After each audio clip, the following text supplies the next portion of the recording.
Afternoon, I'm Ashok Kabbalah. A deadly shooting outside the White House. President Trump was inside the executive mansion when it happened yesterday. Secret Service personnel were not injured, but a bystander was struck by gunfire. Officials say the suspect has a history of incidents involving the White House. He encountered law enforcement in June 2025 for blocking a point of entry at the White House. He was detained and involuntarily committed for a mental evaluation. 1 month later, he was arrested after he attempted to enter a White House checkpoint, telling officers he was Jesus Christ and that he wanted to get arrested. Correspondent Selena Wong. It was just after 6 last night when the individual pulled a weapon from his bag and opened fire at 17th Street and Pennsylvania Avenue. Law enforcement officers fired back, killing him. Wins News Time, 5:31. Let's get you where you need to go. Here's Jeff Jensen. Jammed in Jersey, this accident investigation continues. It's not closed, but 3 lanes are blocked. Only the right lane open on the westbound side of 80. That would be approaching exit 61, which is River Drive there. So what you want to do is try 46. Otherwise, you got to sit it out. Your slow traffic starts way back by the Garden State Parkway. No fun there at all. We are looking at a very slow ride in the Bronx southbound Deegan with a crash down by 3rd Avenue. That's causing a pretty big backup back to 149th Street. And we've got a problem. Looks like we're just cleared up here on the Bronx River Parkway. Still slow from the zoo down to the Cross Bronx Expressway, but the accident there has been cleared out of the way. We're suddenly busy, though, eastbound of the Cross Bronx, right there approaching Sheridan Boulevard. Might be something happening there. Here's what you need to know about the bridges and tunnels. Something happening here. Not that bad, only about a 10 to 15 minute ride into the city across the upper level of the George, a little less to the lower. Outbound about 15 to 20, especially busy off the usual suspects here, the Cross Bronx and the Harlem River Drive ramp. The Deegan's not that bad, and you've got a decent ride both ways. The Lincoln Tunnel, Holland Tunnel, slow inbound off the covered roadway, 15 minutes outbound, moving well. Jeff Jensen, 1010 wins on 92.3 FM. Scott Shannon here, reminding you can hear the greatest hits on my True Oldies channel. Just download the free Odyssey app, search Scott Shannon, and lock it in. Now the AccuWeather forecast with meteorologist Carl Erickson. So pockets of drizzle, low clouds, and fog to carry us into this evening and overnight. At least that steadier rain from yesterday has now exited the area. Temperatures nearly steady, though, still raw and chilly into the mid-50s, around 55 overnight tonight. Then for tomorrow, Memorial Day, likely the best day weather-wise out of this holiday weekend. Now, there will be some wet weather in the morning, a few showers around. Those are expected to exit as we head toward lunchtime. In the afternoon, could actually have some peaks of sunshine. Haven't had that in a while. Also, warmer temperatures, high 74, dropping back down to 62 tomorrow night with a mostly cloudy sky. Then the really nice weather holds off until after the holiday weekend is over, unfortunately. For Tuesday and Wednesday, sunshine for the most parts and very comfortably warm temperatures, up to 78 on Tuesday, Wednesday up to 84. Currently it is 55 and cloudy, still some light rain around, humidity 100%, winds east at 8 miles per hour.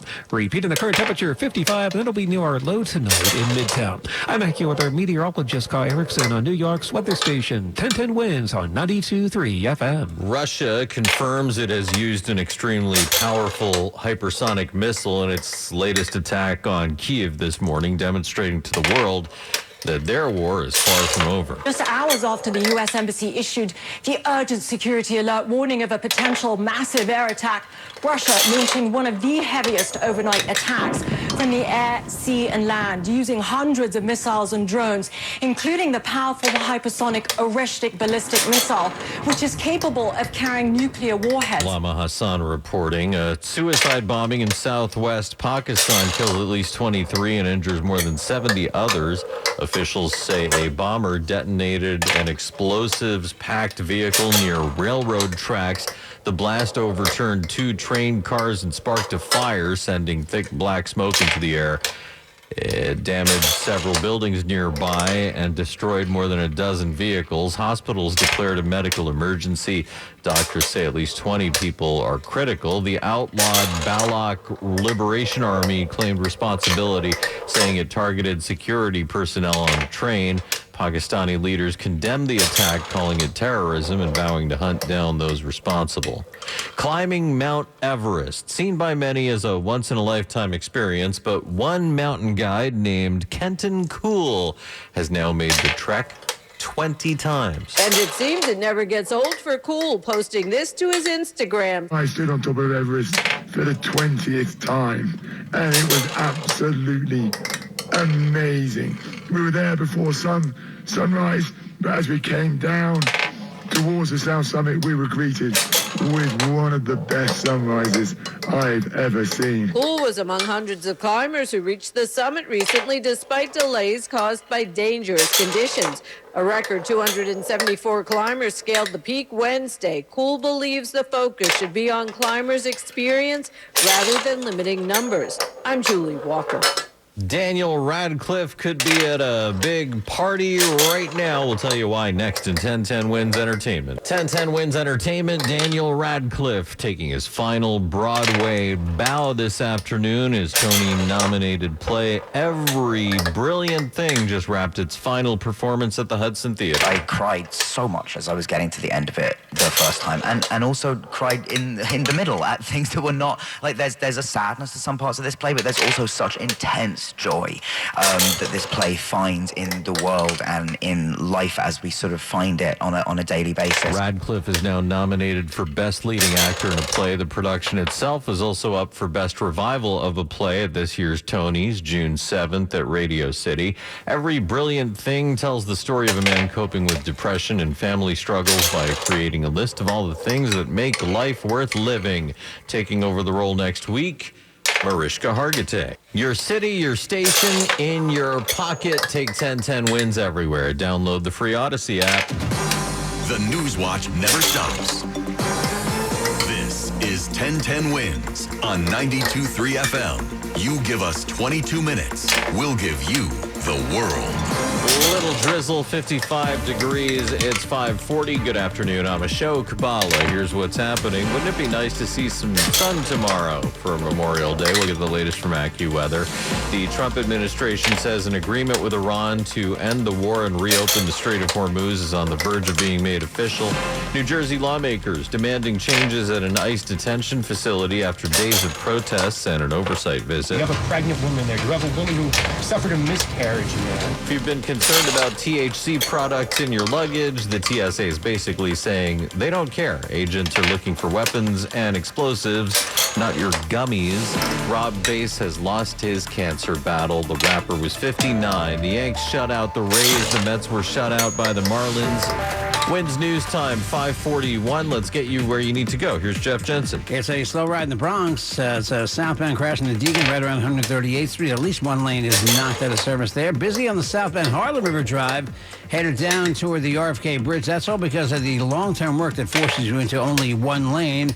And some people call the tip line one, some call back. Hey, Stuart, thanks for calling again. 844-JAM-1010. Tell us about this crash in the Sap at FDR. It is backed up. I see that. Left lane's blocked with a two-car collision on the southbound drive. You might want to consider using 2nd Avenue to head downtown or stay on the west side, which is doing okay. Here's what we see on Long Island's Big 3. It's an accident on the eastbound Northern State Parkway just past Round Swamp Road, exit 39. At least one lane is out there, and it looks like people are taking peak westbound, so you're slow both ways there. Consider using the LIE instead. The Southern State is fine. Here's what you need to know about the bridges and tunnels. About a 15 to 20 minute ride each way on the upper and lower levels of the GWB. Just Sunday night traffic, which is not that bad for a Sunday night. Either way, at the Lincoln, you're good. Holland Tunnel 15 in from the covered roadway, less from the Newark Bay extension. Outbound, moving well. Jeff Jensen, 1010 Wins on 92.3 FM. The latest now from AccuWeather meteorologist Carl Erickson. It'll stay breezy and chilly for the rest of today into this evening with still some pockets of drizzle or light rain from time to time, but at least not the steady soaking rain we had yesterday. Now, those temperatures hovering in the mid-50s through tonight with still some drizzle around. Some showers approaching the city from the north and the west, though, toward daybreak. And those will be with you through the morning hours tomorrow for Memorial Day. But it still looks like tomorrow will be the best of the 3 days of this holiday weekend as those showers move out of the area by the afternoon. In fact, we do expect some sunshine and, more importantly, warmer temperatures tomorrow with a high of 74. And I'll be back in about 10 minutes with details on a warm-up through next week. Heavy rain and saturated ground brought down some trees across the tri-state area. In Manhattan, a giant one in Central Park near 63rd Street and the Drive, blocking the roadway. In Brooklyn, another large tree crashed onto several parked cars in Brownsville on Union Street, causing heavy damage. In Jersey, Jersey, a fallen tree landed on a New Jersey Transit rail line, temporarily suspending train service yesterday. Crews worked overnight to clear the tracks, and service was restored this morning. No injuries were reported in any of those incidents. The Trump administration says Iran has agreed to give up its stockpile of highly enriched uranium and reopen the Strait of Hormuz to shipping traffic. In return, the U.S. is expected to end its blockade of Iran's ports and lift some sanctions against Iran.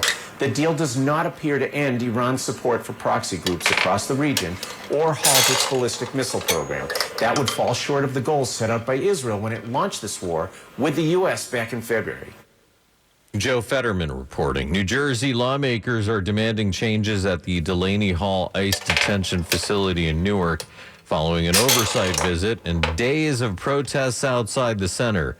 Congressman Rob Menendez. You have a pregnant woman there. You have a woman who suffered a miscarriage in there, right? You have fathers, you have grandfathers, you have mothers, you have grandmothers. That is who ICE is holding in Delaney Hall right now. And the clear message was, why are we in here? Immigration advocates and family members of detainees say conditions in the facility are inhumane. Claims of worms in food, black mold, lack of privacy, inadequate medical care. Organizers also say some detainees have begun a hunger strike, demanding to speak with Governor Sherrill and calling for the release of elderly and medically vulnerable detainees. Homeland Security denies an active hunger strike and says detainees continue to receive meals, drinking water, and medical care. An investigation's underway in the Bronx after a deadly overnight shooting in the Unionport section. The NYPD responded to a 911 call just after midnight. They found a man, 29, suffering from a gunshot wound to the chest. He was pronounced dead at a nearby hospital. Been identified as Jonathan Valentin from Maywood, New Jersey. No arrests yet. Brooklyn's oldest lesbian bar won't be hosting some Pride Month events because of noise complaints. Now their supporters are speaking out. Pride Month is turning down the volume at Ginger's. The Brooklyn lesbian bar canceled most of their DJ events over noise complaints. You can quiet them, but you're not going to cancel us. So some supporters say Ginger's is a safe space.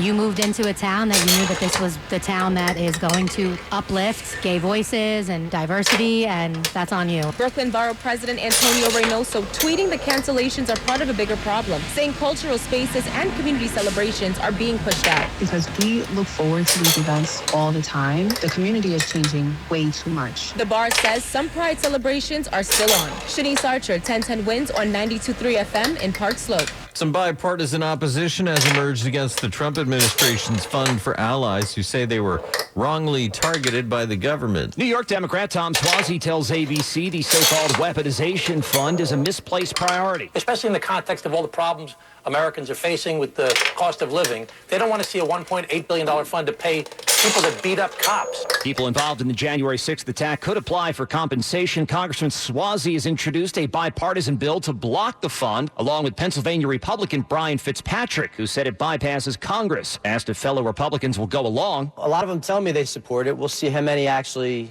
join us in the effort. Brian Clark, ABC News. The raffle opens tomorrow.